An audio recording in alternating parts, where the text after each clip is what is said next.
Nagpapatuloy ang search and rescue operation para sa 6 na taong gulang na batang hinihinalang nalunod sa ilog sa Talisay, Batangas. Ang detalye sa report ni Denise Abante.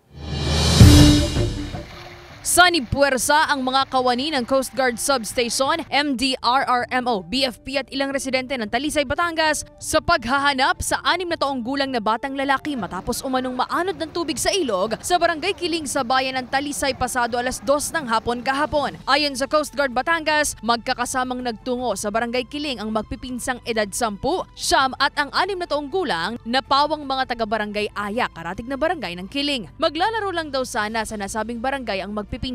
Nang matapos ang ulan magtatanghali kahapon, tumawid ang 3 sa ilog, ngunit inanod sila. Minsan kasi tumataas ang tubig o bumababa, no? Yung daloy ng tubig hindi natin makokontrol.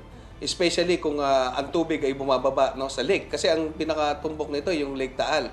So mostly yung agos niyan palabas, mas malakas yung agos, no, kung ang tubig is pa low tide. Maswerte umanong nasagip ng ilang residenteng napadaan sa may ilog ang edad 10 at 9 na taong gulang na bata, ngunit bigong masagip ang 6 na taong gulang na batang lalaki. Sinisid na rin ng ilang divers ng Coast Guard Substation Batangas ang ilog na nasasakop ng Barangay Kiling, maging ang mga karatig barangay upang mahanap ang biktima. Hanggang sa ngayon, patuloy ang isinasagawang search and rescue operation ng mga otoridad sa biktima. Sinisika pa ng GMA Regional TV Balitang Southern Tagalog na makuhanan ng pahayag ang kaanak ng biktima hinggil sa insidente. Abiso ng otoridad, As much as possible, hindi po nawawala yung tingin natin sa kanila. Hindi natin dapat iasa sa ibang tao.